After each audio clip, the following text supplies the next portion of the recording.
Reading the Bible isn't so difficult. I think it's a bit like swimming.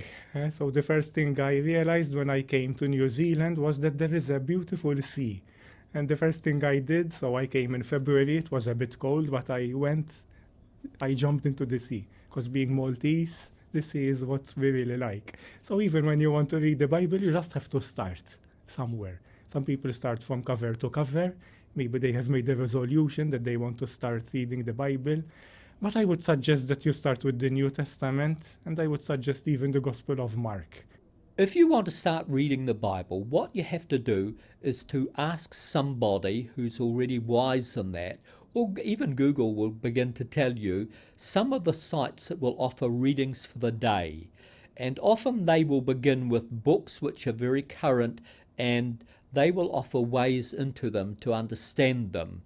And so I would say that you don't begin and start from beginning to end. You start with things, and then as you begin to emerge into the Bible, you'll find parts of it that respond to where you are.